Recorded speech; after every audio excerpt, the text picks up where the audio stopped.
Hey guys, in this month's top 5, I'm going to be sharing with you my favorite siblings.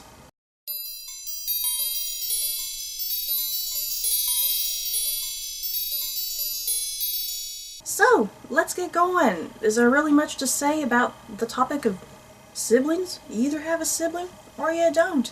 And I especially really love literary siblings. I always really enjoy that dynamic. You have the siblings who love each other, the siblings who hate each other, and the siblings who are maybe a little neutral with one another. But yeah, I think I came up with a good top 5. These are kind of some of my personal favorites. Some of these are probably a little bit predictable. If you've been watching my channel for a while, you probably know the order that some of these might come in. At number 5, the Darling Siblings from J.M. Barrie's Peter Pan. We have Wendy, John, and Michael. The Darling Siblings are perhaps the most iconic, the most recognizable. People know about them either through the book by J.M. Barrie or through the Disney adaptation, or they're just all the various other many Peter Pan adaptations that there are. But I have always loved the dynamic between the Darling siblings. They're just so cute, and Wendy is always kind of the maternal figure. I mean, that's kind of her role in Peter Pan in some ways. Not only is she kind of the maternal figure to her two younger brothers, but yeah, when she gets to Neverland and she meets the Lost Boys, she kind of has that maternal instinct as well. And yeah, I mean, I just kind of like the three of them and the whole idea of growing up and everything and what that means to them and their relationships with one another. Not only do I like Wendy's kind of maternal feelings that she has, you know, but she has her own independence and spunk to her and her seriousness. You know, yeah, everyone else wants to play and have fun, but Wendy's kind of like, okay, everyone, chill, calm down, let's think. And then, yeah, you have John, who's the middle child.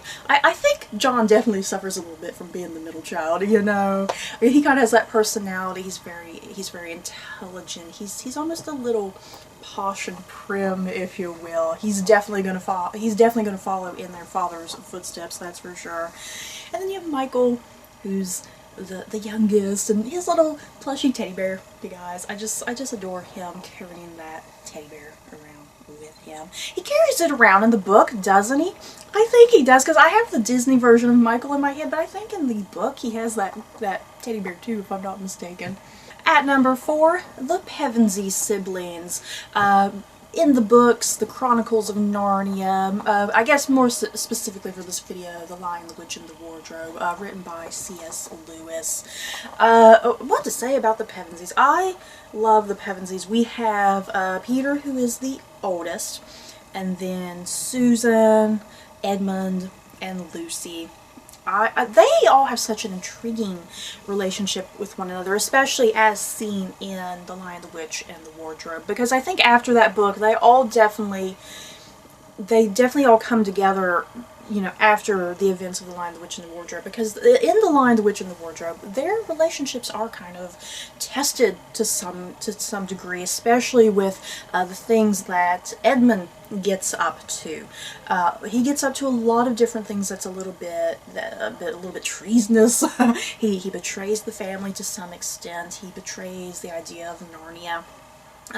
So yeah, I mean, their relationships are all put to test because of Edmund's actions, and yeah, the whole idea, I mean, it's their brother. Can he be redeemed? Can they kind of bring him back into the family and whatnot? Yeah, you have Peter and Susan, who are the oldest out of the 4, and they have the natural leadership qualities, and then you have the youngest with Edmund and Lucy, and like I said, Edmund, he has his issues. He's definitely pretty dramatic and angsty in the book. And Lucy, I think Lucy has always been my favorite Pevensey. I mean, she's the first one who goes into Narnia and gets acquainted with the fantastical people of Narnia. I just love her childlike wonder. You just can really read that in what C.S. Lewis is writing, and then I especially love it in the adaptation that was released years ago. At number 3, we have the Lannister Siblings from Song of Ice and Fire series by George R.R. Martin. Now you may be thinking, the Lannisters, how can these be some of your favorite siblings? These guys hate each other. They have a strange sort of love-hate relationship going on at any given time. But that's what makes me really love them as a trio of siblings. Their relationships with one another are just so intriguing and captivating and very realistic.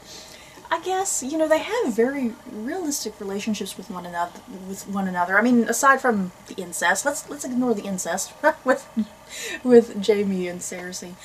But there's just something kind of realistic, kind of that drama that goes on between them and the issues that they have and the trust and the betrayals and whatnot. There's almost something kind of relatable and believable about that. Yeah, as far as the Lannisters go, you have twins, Cersei and Jaime Lannister, and then you have Tyrion, who's the youngest, but his disadvantage within the family, his shame essentially, is that he was born a dwarf. And the family, they hate him for that. And a big part of his character, Tyrion, he was born not only a dwarf, but when he was born, he essentially killed their mother. She died in childbirth. So Cersei especially always has had a grudge and this hatred towards Tyrion, blaming him for something that he wasn't responsible for, something that he had no intention on doing. But yes, Cersei has always blamed Tyrion for that tragedy that happened to their mother because she died in childbirth because of Tyrion. So yeah, there's definitely that love-hate tug and pull there between Tyrion and Cersei. But then you have Jaime and Cersei. Like I said, there's incest. There's some extreme incest going on there between them. They definitely have. They definitely do love each other in a way that they shouldn't. And that's the thing. I mean, do they really love each other, or is it just the circumstances that they're in, that they're drawn to each other? You know what I mean? Is it because of the loss of their mother at an early age? Is it because of their crazy megalomaniac father? You know, who knows? But yeah, I love the relationship between all three of the Lannisters. Like I said, just this love-hate tug and pull between them that they just never quite know how to feel with each other. Because really, they only kind of love each other because their last name is Lannister, you know? They have that shared last name, that same shared wealth and privilege. At number 2, The Frasers from Diana Gabaldon's Outlander series. I'm talking about Jaime and Jenny Fraser. I feel like I'm always talking about Jaime and Claire on this channel, you know, because they're the main romantic ship in the book series. And I feel like I never get to talk about Jenny very much. But yeah, Jenny is Jaime Fraser's oldest sister. They did have another sibling, but he died like very, very young. I can't even remember what his name was. But yeah, for the most part, it's always been Jaime and Jenny Fraser together. They lost their parents relatively young, their youngest sibling. Yeah, it's always kind of been the two of them. I just really love and adore the Jaime and Jenny relationship in the book series. You know, I was sitting there going on about the Lannisters being kind of one of the most realistic in some ways, but I think Jaime and Jenny are also very, very highly realistic. You know, just the sarcasm that they have with each other, the wittiness, the playfulness, the teasing. Yeah, they definitely have that really brother-sister dynamic going on. And what I especially love about Jaime and Jenny is just the lengths and the depths that they will go to for each other. You know, they'll put their selves in peril for the other. They'll take risky chances for each other. Just anything to protect themselves and their families and their loved ones and whatnot. And yeah, I just always wish Jenny had more page time in the books, because whenever she does pop up, I just absolutely love Jenny. Seriously, her lines of dialogue. She's even though she's a woman in the 1700s. Jenny is just so very modern. Just how she treats other people, and especially how she treats her brother, because it's like, I'm your older sister, you ain't gonna give me no lip. And at number 1, my favorite siblings come from Lemony Snicket's A Series of Unfortunate Events, and that's going to be the Baudelaires. We have Violet, Klaus, and Sunny. Oh boy, I don't think there was any question who was going to be my number 1 favorite trio of siblings. The Baudelaires, such a tragic trio of siblings, you guys. Just the tragedy and the drama, the pain. You just feel for these three. They're very young. Violet's the oldest. You know, how old are they in the books? I think Violet's supposed to be about maybe 14 or so, and then Klaus is maybe 12, I want to say, and then, yeah, Sunny's just like a little baby. I might have their ages a little messed up there, but yeah, they're very, very young. If you don't know what A Series of Fortunate Events is about, yeah, it's about these siblings. They lose their parents to a house fire, and they're kind of forced to go from one guardian to the next, and each situation kind of just gets worse and worse and worse. And if not necessarily worse and worse and worse, the thing is, yeah, even if they have a good guardian at one point, that guardian usually winds up dead.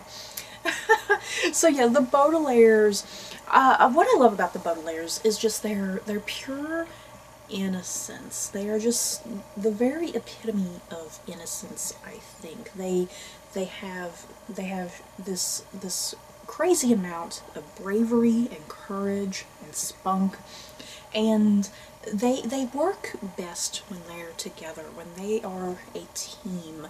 Because a lot of times, if they are separated in the series, a lot of times it's kind of a thing of, oh, what would Violet do? What would Klaus do? What would Sunny do here in this situation? And yeah, they really are at their best when they're together and they're forming ideas and plans and trying to get out of the horrible predicaments that they're constantly getting in.